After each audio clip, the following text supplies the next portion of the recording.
चुनावी समीकरणों से क्या बदलेंगे नतीजे? नमस्कार, आप देख रहे हैं देश का सवाल। आपके साथ मैं हूं अर्चना सिंह। उत्तर प्रदेश में तीसरे चरण में 16 जिलों की 59 सीटों पर वोटिंग हो रही, वहीं पंजाब की सभी 117 सीटों पर वोटिंग जारी है। अगर मतदान प्रतिशत की बात करें तो यूपी में तीसरे चरण में 3 बजे तक वोटिंग प्रतिशत 48.81% और पंजाब में तकरीबन 49.81% रहा। सबसे बड़ी बात यह कि दोनों राज्यों में चुनाव बदले समीकरण में हो रहे हैं। अगर यूपी की बात करें तो इस बार अखिलेश और जयंत चौधरी की जोड़ी मैदान में है। 2017 के विधानसभा चुनाव में इन 59 सीटों में बीजेपी को 49 और समाजवादी पार्टी को सिर्फ 8 सीटें मिली थी। ऐसे में सवाल ये कि क्या अखिलेश यादव लैंड में अपनी खोई जमीन वापस हासिल कर पाएंगे? वही बीजेपी के लिए बड़ी चुनौती यादव बाहुल वाले इलाकों में अपनी सीटों को बचाए रखने की है। पंजाब का राजनीतिक समीकरण बिल्कुल बदला हुआ है। पंजाब की चुनावी फाइट 5 अलग अलग सियासी खेमों के बीच है। कांग्रेस कैप्टन अमरिंदर के बगैर चुनावी मैदान में है, वहीं बीजेपी अकाली दल से अलग होकर कैप्टन के साथ है, जबकि अकाली दल और बहुजन समाज पार्टी गठबंधन के साथ चुनावी मैदान में है।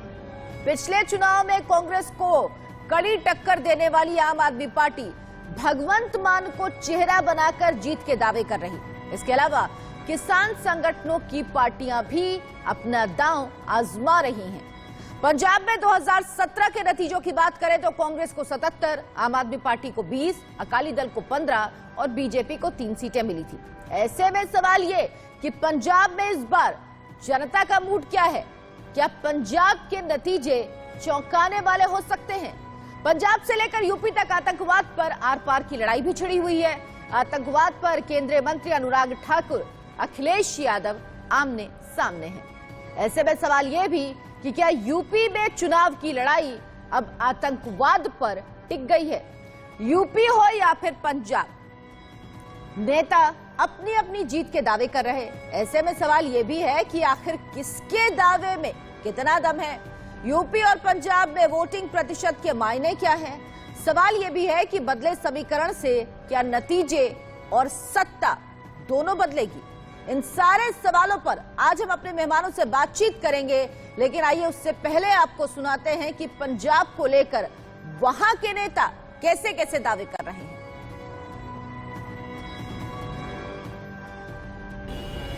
ਪੰਜਾਬ ਦੇ ਵਿੱਚ ਅੱਛੀ ਸਰਕਾਰ ਆਵੇ, ਪਾਰਦਰਸ਼ੀ ਸਰਕਾਰ ਆਵੇ, ਨੇਕ ਨੀਤੀ ਦੇ ਨਾਲ ਅਗਲੀ ਸਰਕਾਰ ਚਲਾਉਣ ਦਾ ਮੌਕਾ ਮਿਲੇ। ਤਾਂ ਤੁਸੀਂ ਮੁੱਦਾ ਵਿਸ਼ੇ ਕੀ ਕੀਤਾ? ਆਪਣੇ ਲਈ ਮੰਗਿਆ ਤੇ ਪੰਜਾਬ ਦੇ ਲਈ ਮੰਗਿਆ? ਮੈਂ ਹਮੇਸ਼ਾ ਸਰਬੱਤ ਦਾ ਭਲਾ ਮੰਗਣ ਵਾਲਾ ਹਾਂ। ਗੁਰੂ ਸਾਹਿਬ ਨੇ ਇਹੀ ਸਿਖਾਇਆ, ਮੇਰੇ ਮਾਪਿਆਂ ਨੇ ਇਹੀ ਸਿਖਾਇਆ, ਇਸ ਕਰਕੇ ਪੰਜਾਬ ਦਾ, ਪੂਰੇ ਪੰਜਾਬ ਦਾ ਭਲਾ ਮੰਗਿਆ। वो तो बदलाव कितने सालों से कर रहे हैं, पता नहीं क्या बदलाव की बात करता है। कोई सिद्धू प्रोग्राम लगाना चाहता है, पता नहीं क्या प्रोग्राम है उसका। Not much, I think elections have gone very well and I think हम जीतेंगे। और क्या है, अच्छा लग रहा है।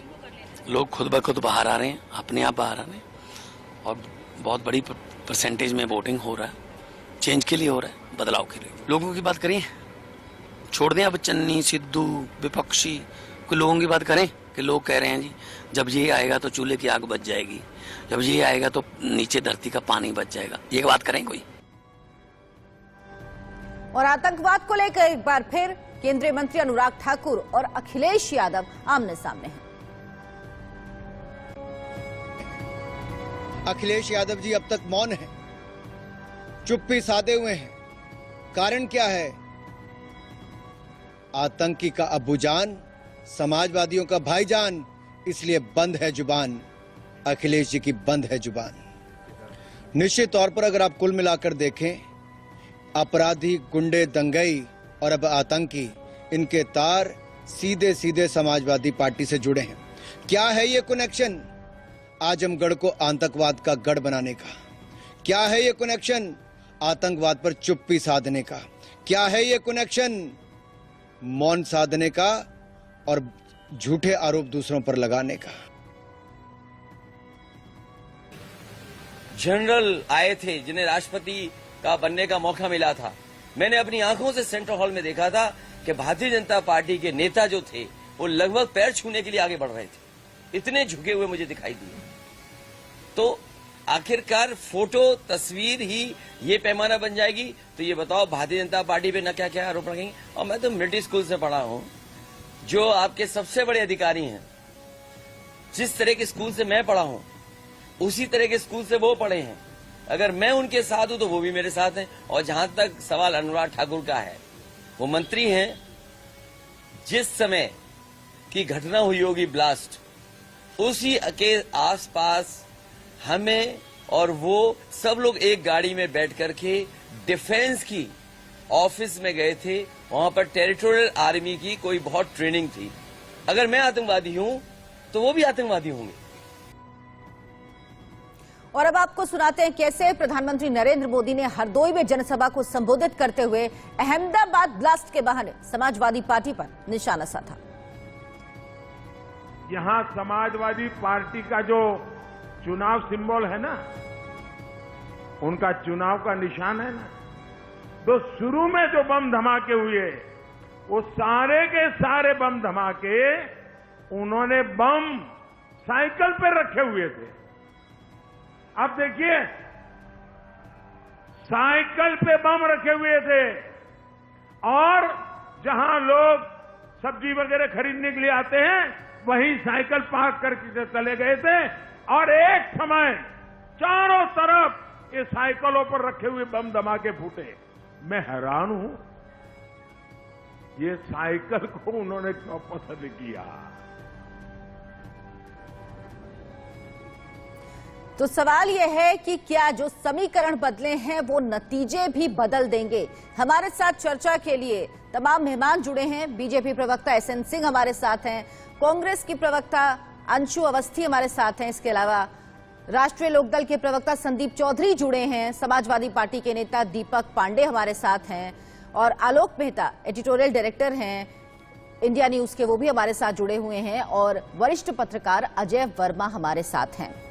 सबसे पहले एसएन सिंह साहब, 2017 में आपने रिकॉर्ड तोड़ दिया था पिछले 3 दशक का, जो तीसरे चरण में जिन सीटों पर वोटिंग हो रही है वहां पर 59 में से 49 सीटें आपने जीती थी। उसके पहले 2012 में क्लीन स्वीप यहां पे समाजवादी पार्टी ने किया था।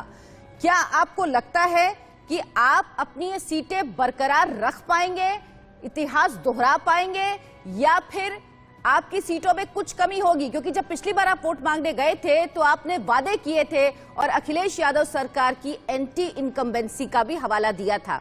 इस बार आपके कामों की समीक्षा है ये? देखिए, बहुत अच्छा सवाल आपका रहा और मैं आपको बता दूं कि पिछली बार अगर हम 49 सीट जीते थे तो इस बार हम 51 सीटें जीतने जा रहे हैं, क्योंकि हमने जो वादा किया था वो विकास का वादा किया था। हमने पर्ची पे सरकार नहीं चलाई, परिवार के लिए काम नहीं किया।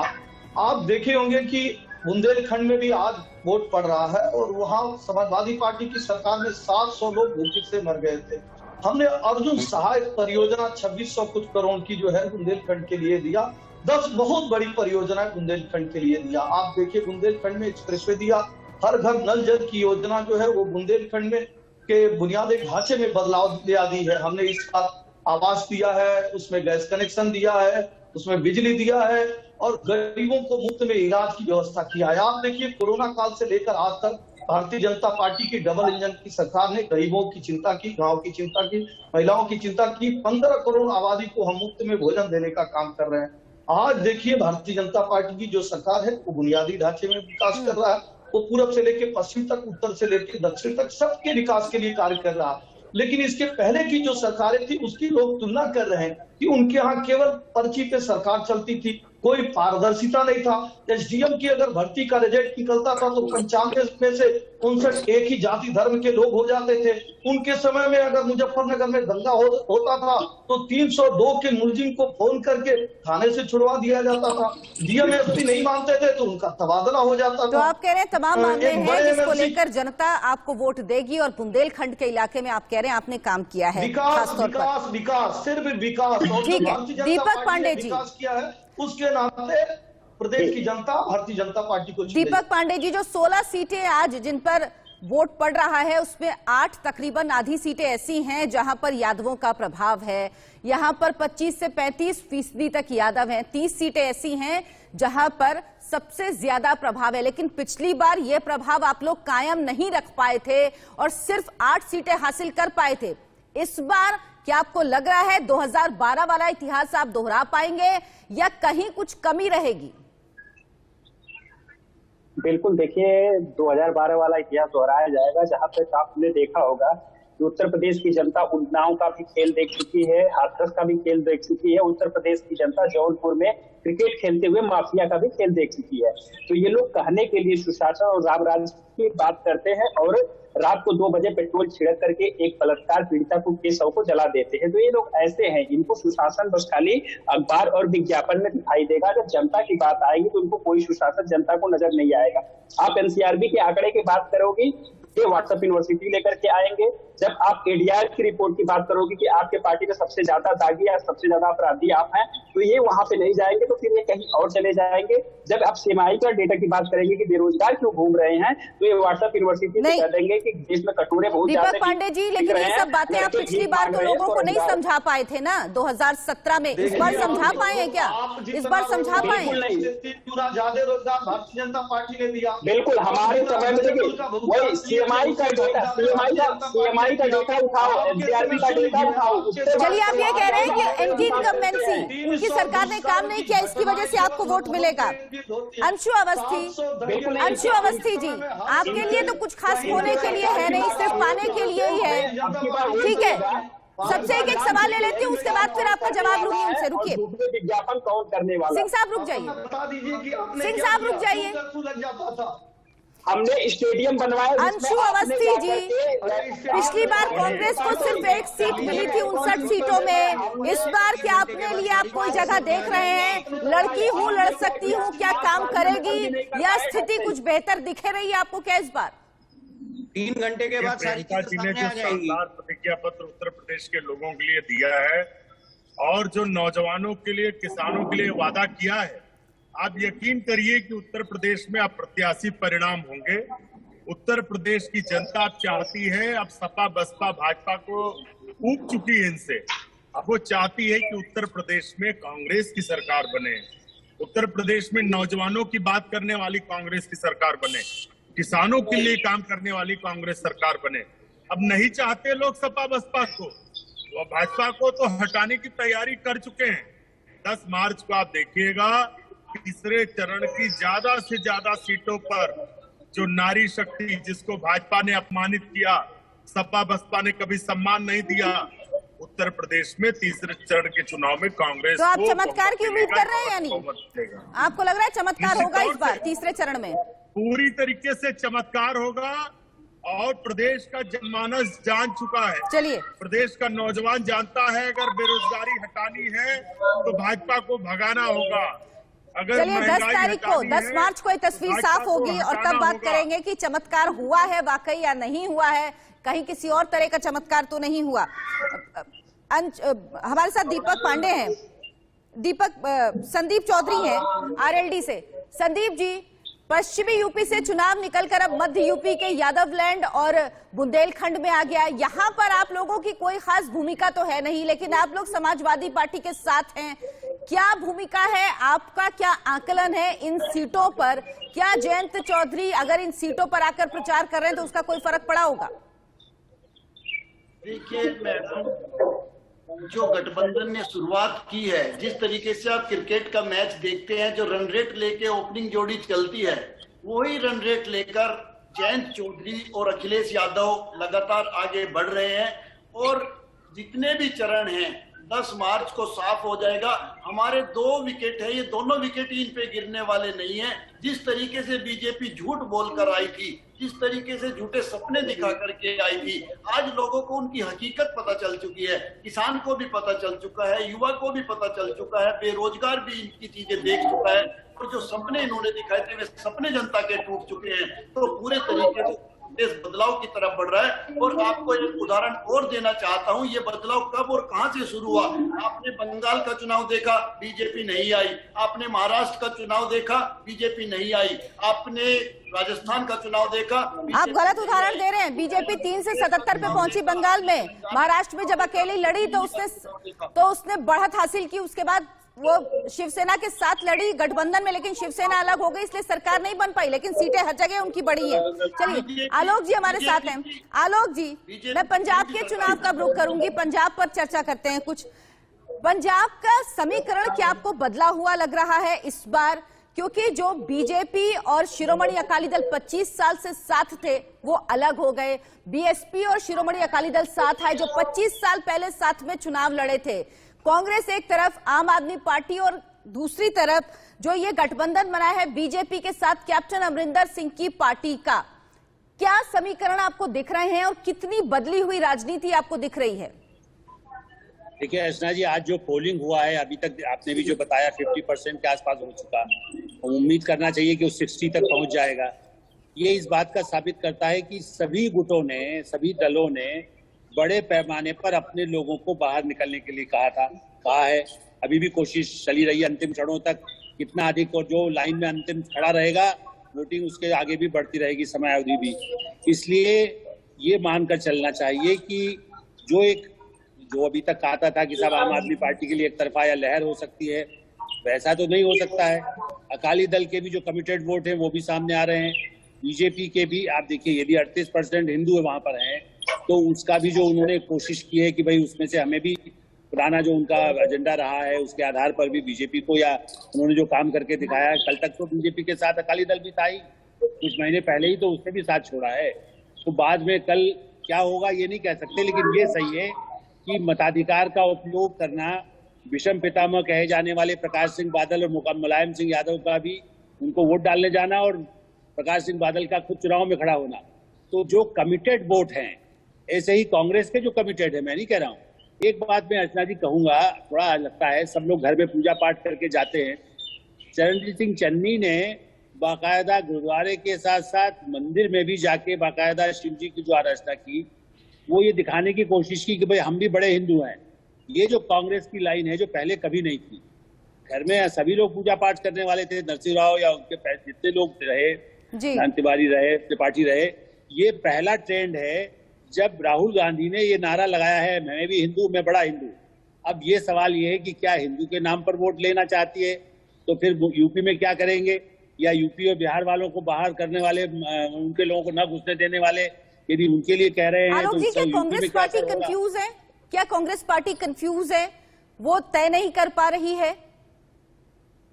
जी, वो ये सोचती है कि कोई भी, जैसे देखिए हर पार्टी करती है साम दाम दंड भेद, विचारों की दृष्टि से कंफ्यूज है। आज हमने अपने आज समाज में और संडे गार्जियन में भी जो मैंने लिखा है कि विचारधारा कहाँ रह गई है सभी पार्टियों की। यदि अच्छा संघ के लिए कहते हैं कि बदली, तो संघ की नहीं बदली। संघ तो शुरू से हिंदू और बीजेपी तो हिंदू, कभी ये मना नहीं करता था कि हम हिंदुओं की पार्टी नहीं है, हम हिंदू पार्टी। कांग्रेस की लाइन ऐसी नहीं थी कभी भी कि हम इस जाति के, इस समुदाय के हैं।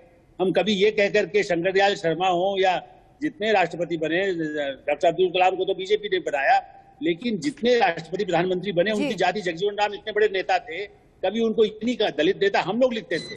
पार्टी नहीं कहती थी कि ये खाली दलितों के नेता हैं या वो ब्राह्मणों के नेता हैं। कमलापति त्रिपाठी या नारायण तिवारी खाली ब्राह्मण नेता थे क्या? उसके आधार पर दलित वोट मिलता था ना उनको। मायावती जी का भी दलित वोट है बहुत बड़ा। काशीराम ने जितना पंजाब में काम किया, इस पर चर्चा करूंगी कि जो क्षेत्रीय दल हैं यूपी के, खासतौर पर उनकी क्या भूमिका और क्या ये चुनाव उनके लिए भी निर्णायक होगा, क्षेत्रीय दलों के लिए उत्तर प्रदेश के। अजय वर्मा जी, पंजाब का चुनाव जिस तरह से चल रहा है उसमें आखिरी वक्त पर भैया का कानपुर, माफ कीजिएगा, यूपी, बिहार और दिल्ली वाले भैया का जिक्र हुआ है, बाद में चन्नी जी को सफाई देनी पड़ी। दूसरी तरफ जो आम आदमी पार्टी थी उसके मुखिया को लेकर आरोप लगाया गया, अरविंद केजरीवाल को लेकर कहा गया आतंकवादी, खालिस्तानी, कई तरह की चीजें आई। कहा गया खालिस्तानियों से उनके संबंध हैं, वो उनसे मदद लेते रहते हैं। एक पत्र भी फ्लोट हुआ, वो भी दिखा। क्या इन मुद्दों का असर पड़ेगा? क्या आम आदमी पार्टी, जिसको एक समय पे सब कह रहे थे बढ़त में है, वो और कांग्रेस फ्रंट रनर हैं, क्या नुकसान हुआ है इन मुद्दों का? मैं तो ये कहूंगा कि ना ये बढ़त में थे पहले, ना आज इनका कोई असर पड़ने वाला है। इस तरह के मुद्दे जो होते हैं ना, चुनावी मुद्दे, मैं जिसको मानता हूं कि तरह तरह के चुनावी मुद्दे होते हैं जो पॉलिटिकल पार्टीज रेज करती हैं।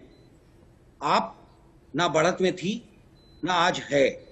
मल्टी कॉर्नर कंटेस्ट है पंजाब में, जिसका रिजल्ट शायद मेरे हिसाब से दलित फैक्टर ही मैटर करता है। और ये इश्यूज की जो आप बात कर रही हैं, आतंकवाद, ये जो अरविंद के खिलाफ उठाया गया या जो रेज किए गए डिफरेंट इश्यूज जो रेज किए गए, उसका बहुत ज्यादा इम्पैक्ट पड़ने वाला नहीं है, क्योंकि आम जनता चीजों को जमीनी हकीकत के साथ तौलती है, ना कि इन बड़े मुद्दों पे। वो मुद्दे सिर्फ मीडिया तक ही सीमित रहते हैं। तो ये मुद्दे क्या लोगों के लिए मायने नहीं रखते? क्योंकि 2017 में भी ऐसे ही आरोप लगे कि आतंकवादियों के घर जाकर रुके थे अरविंद केजरीवाल। उसके बाद कहा गया उनका वोट जो था वो घट गया, इसीलिए उनकी सिर्फ 20 सीटें आई, वरना उनकी कितनी सीट्स आई थी उस समय? कितने सीट्स थे आपको? कितने सीट्स आए थे आपको? आप खुद आकलन कर लीजिए। 20 सीटें आई। जिन्होंने रेस किया था उनको कितने सीट मिले थे, ये आकलन कर लीजिए आप। क्या उनको आप सोच रही थी कि कांग्रेस की तरह वो बढ़त हासिल कर पाते? एक पार्टी जो कि दिल्ली से उठ के पंजाब गया था, आप क्या सोच रही थी कि वो सरकार बना पाए? मुझे नहीं लग रहा था उस समय भी और आज भी। तो आपको नहीं लगता है कि उनको बढ़त है या थी, इसीलिए कोई फायदे या नुकसान का सवाल नहीं उठता है? आप ये कह रहे हैं। आज की तारीख में अगर आप देखें तो जिस तरह का मल्टी कॉर्नर कंटेस्ट है, उसमें आपको बहुत ही कुछ फायदा नहीं मिलना है, उन्हें नुकसान ही झेलना पड़ेगा। जी, एसएन सिंह साहब, डेरे ने शनिवार रात यानी कल रात पे ही अपना स्लोगन बदला। पहले बीजेपी को पूरी तरह से सपोर्ट कर रही थी, फिर उसमें शिरोमणि अकाली दल को भी शामिल किया और कहा कि फूल के साथ तकड़ी, फूल यानी बीजेपी और तकड़ी तराजू यानी शिरोमणि अकाली दल।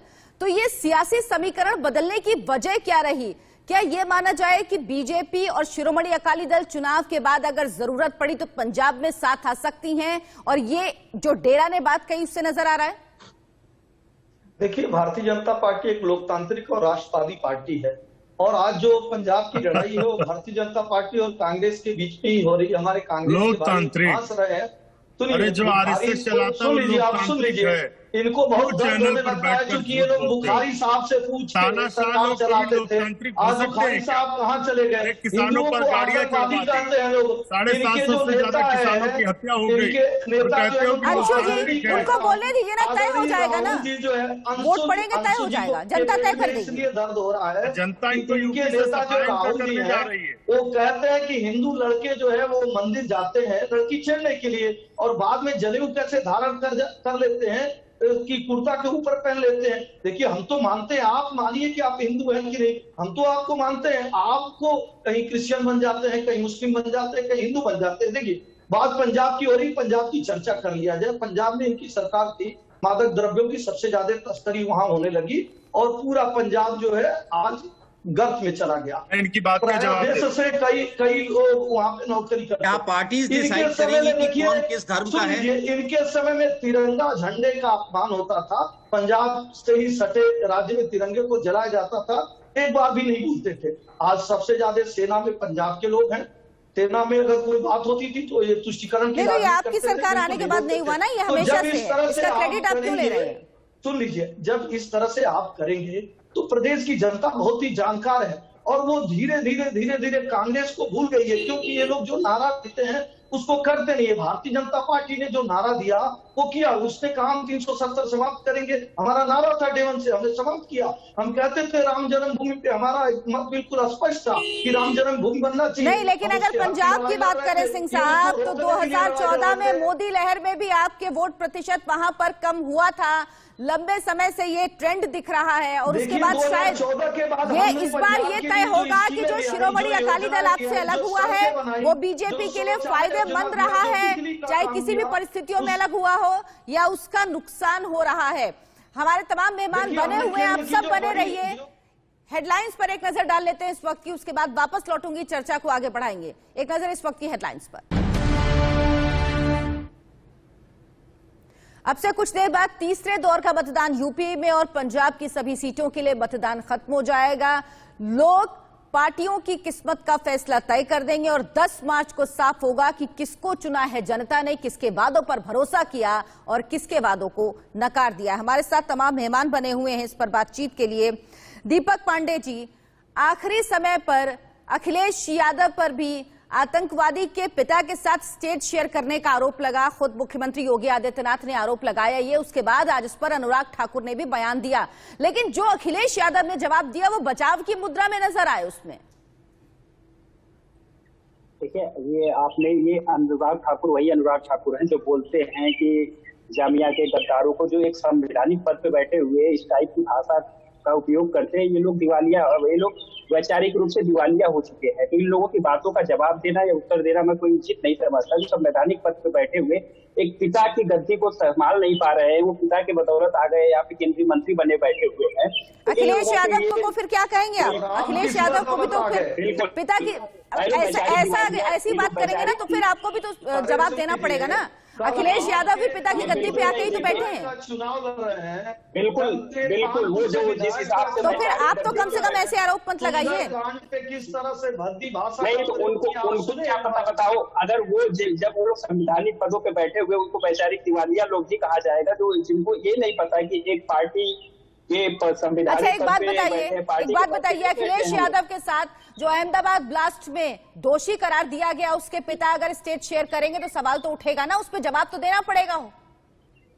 अब आरएसएस का ध्रुव जो था वो बम बनाते हुए पकड़ा गया, चाहे कर्नाटका में जो पकड़े जाते हैं आरएसएस के लोग, वो उन लोगों पे जवाब आरएसएस कभी देती है कि वो लोग बम क्यों बनाते हुए? अच्छा, वो नहीं देते इसलिए आप भी जवाब नहीं देंगे? नहीं, बिल्कुल नहीं, जवाब देंगे। आपको बता देते हैं कि हम जवाब देंगे। बताइए साध्वी प्रज्ञा को जिनके ऊपर आतंकवाद का आरोप लगा हुआ है, भाई कोर्ट ने उसके बाद कोर्ट ने उन्हें रिहा किया है ना, कोर्ट ने रिहा किया है। यहाँ पर बात हो रही जो दोषी करार दिए गए कोर्ट से, आप कैसी तुलना कर रहे हैं?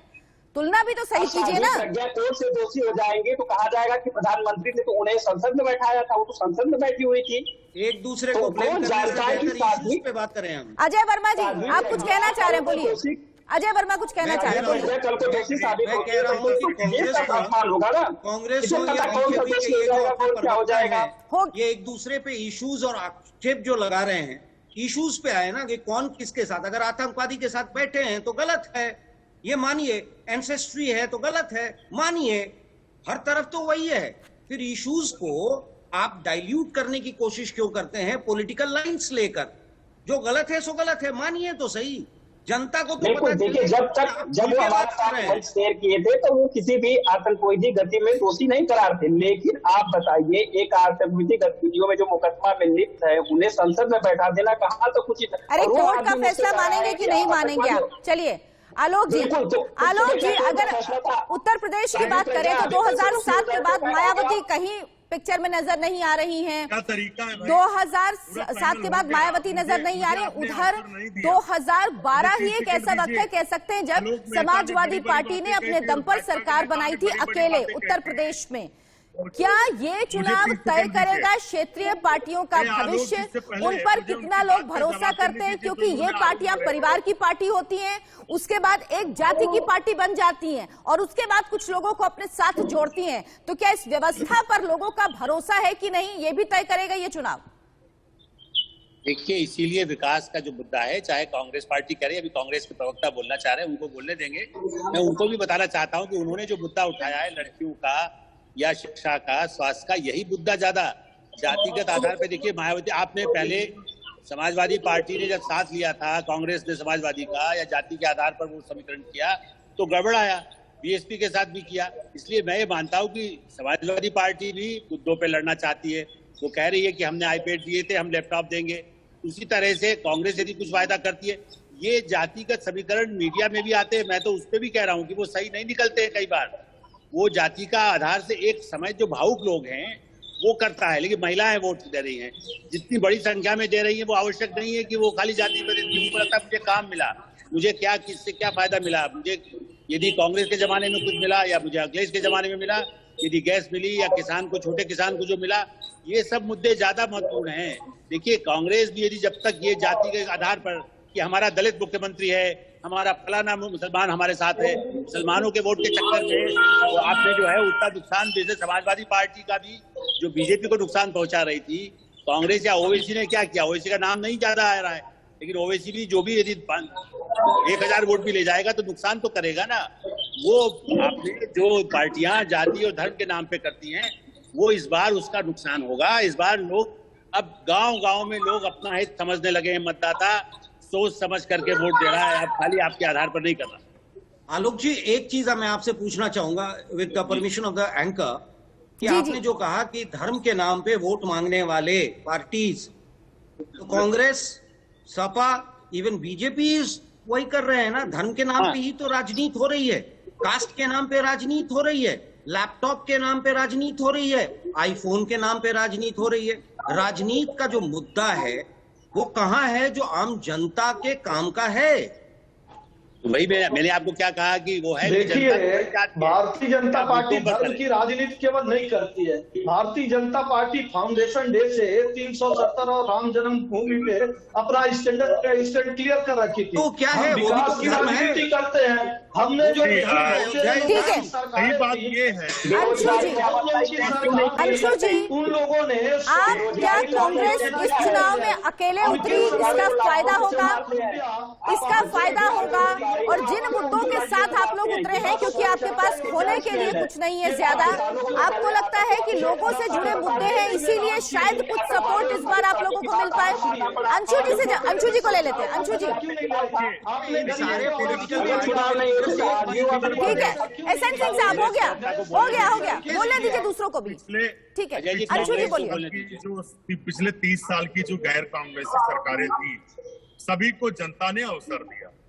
उत्तर प्रदेश में एक दौर था जब बाहर से दूसरे प्रदेशों से लोग रोजगार करने आते थे। कृषि क्षेत्र में हम और मजबूत थे, लेकिन इस 30 साल की धर्म और जाति की राजनीति की वजह से प्रदेश काफी पीछे चला गया। कांग्रेस पार्टी जनता के मुद्दों पर लगातार 4 साल लड़ाई लड़ी है। प्रियंका गांधी जी ने लगातार संगठन को मजबूत किया, उसके साथ में जो प्रत्याशी थे उनका चयन किया। आज उसी का परिणाम है कि उत्तर प्रदेश का जो चुनाव है वो ट्राइएंगल है। कहीं पर भी भाजपा और सपा नहीं लड़ रहे, हर जगह पर कांग्रेस मजबूती से लड़ रही। उसके पीछे कारण है कि ये कितनी भी बड़ी बातें करे, जनता इस बार अपने मन की बात। तो आपके यहाँ ट्रायंगल फाइट हो रही है हर सीट पर ट्रायंगल फाइट है। 59 में से एक सीट पिछली बार हासिल की थी। चलिए मैं आपसे नंबर पूछती हूँ, 59 में से एक सीट हासिल की थी पिछली बार, इस बार 59 में से कितनी सीटें? क्योंकि हर पार्टी, समाजवादी पार्टी 50 से ऊपर बोल रही है, बीजेपी 50 से ऊपर बोल रही है। आप बताइए कितनी पार्टी आपके लिए, कितनी सीटें आपकी पार्टी? 59 में से हम 30 से ज्यादा सीटों पर जीत हासिल करेंगे। आप देखिएगा, 10 मार्च को परिणाम आने दीजिए। मैं एक छोटी सी चीज पूछना चाहता हूँ। मन की बात नहीं बता रही, इस बार वो अपने मन की बात वोट देकर सबक सिखाएगी भाजपा को। और इनसे पूछिए कि उत्तर प्रदेश में इनको वोट कौन कर रहा है? प्रियंका गांधी ने एक नारा दिया था, लड़की हूँ लड़ सकती हूँ, उस नारे पे क्या कायम रही? पंजाब में क्या उस नियम का पालन की? क्या गोवा में उस तरह से 40% लोगों को दी? आपने बेटी बचाओ बेटी पढ़ाओ का पालन किया या बेटी बचाओ बेटी पढ़ाओ का बजट बनाकर विज्ञापन करने के लिए दिया था? ये नहीं कहा कांग्रेस की विचारधारा आई है, उसका तो आपने किया है। क्या किया आलोक जी, तो इतना परिवर्तन करा दिया।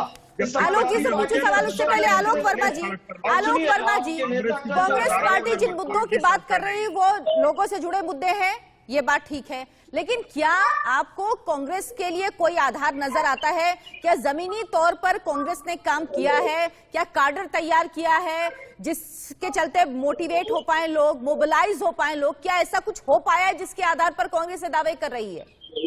आपने मुझसे पूछा? जी जी। हाँ, मेरा मानना है, देखिए, इस पूरे 10 साल में एक डिकेड की बात मैं मान के चलता हूं, उसके पहले की बात मैं नहीं कर रहा।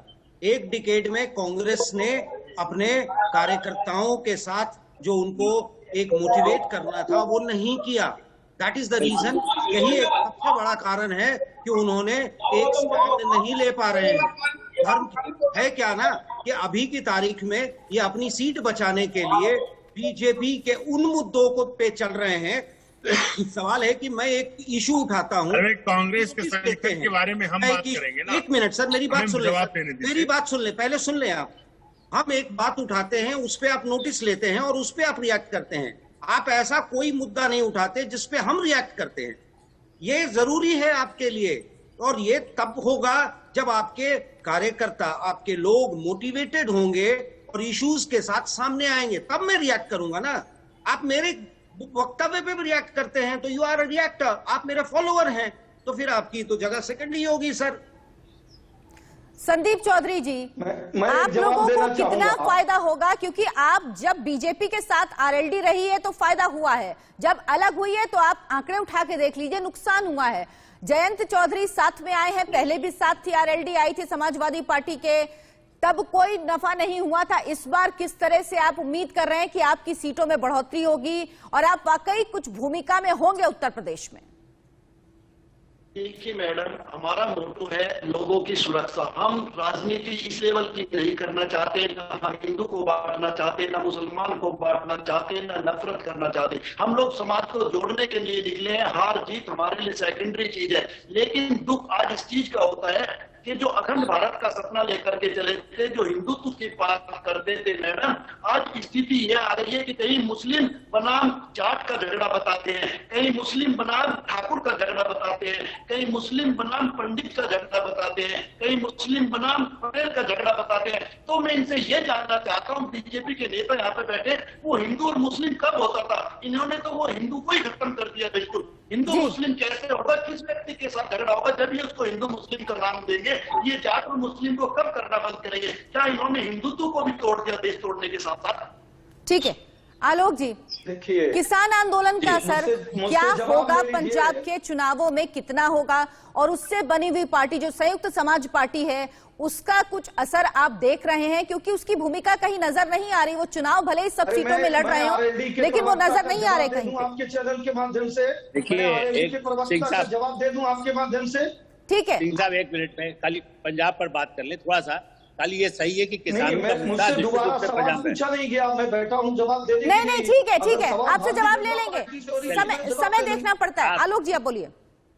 भाई एक खाली ये बात कह रहे हैं, जो आपकी बात है, किसान जो छोटा किसान है वो यदि उसको कुछ लाभ होता है तब तो वो फिर भी बीजेपी की तरफ जा रहा है, वरना पंजाब के किसानों में निश्चित रूप से उसका एक असर है किसान आंदोलन का। लेकिन जो नई पार्टी बनाई है, मुझे नहीं लगता उससे, बल्कि ये हो सकता है कि जो समीकरण बन रहे हैं उसमें उसका कुछ योगदान हो सकता है। कहां पर वो जो नाराज लोग था वो यदि वहां वोट मिलेगा तो कांग्रेस या आप पार्टी का ही वोट कम करेगी, इसलिए वो कोई बड़े सीटें लेकर के ना आ सके।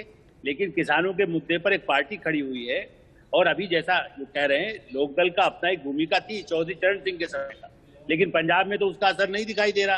राकेश टिकैत अब देखिए खुलेआम वो आम आदमी पार्टी के साथ बोल रहे हैं। कल उन्होंने जिस तरह से कुमार विश्वास के समर्थन में वक्तव्य दिया, उससे लगता है कि वो कितना ज्यादा स्पॉन्सर्ड कर रहे थे।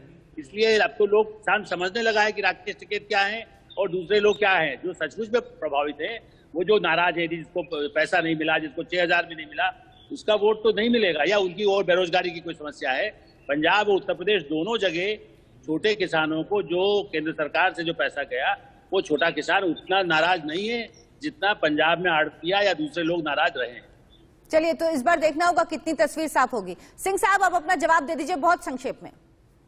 देखिए, अभी कहा जा रहा था, आप बतलाइए, अगर अयोध्या में विस्फोट होता है और एक आतंकवादी पकड़ा जाता है, किसी भी जाति धर्म का हो, सरकार का क्या फर्ज होता है?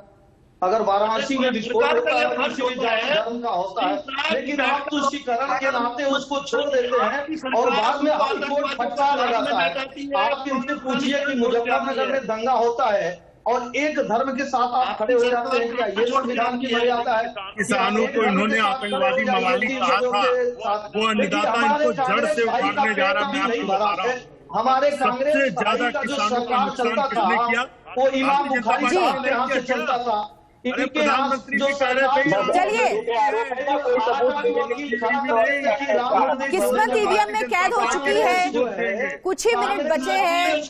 जब ये वोटिंग खत्म हो जाएगी और तय हो जाएगा कि उत्तर प्रदेश के तीसरे चरण के चुनाव में जनता ने किसे वोट दिया है, आप सबने अपनी अपनी बातें जनता तक पहुंचाई और पंजाब में किसकी किस्मत इस बार चमकेगी, किसके साथ लोग हैं, तो समीकरण बदले, उसमें जनता ने किसका साथ दिया है। आप सबका बहुत बहुत शुक्रिया इस चर्चा में जुड़ने के लिए हमारे साथ। हमारे पास इतना ही वक्त था, अभी वक्त एक ब्रेक का है।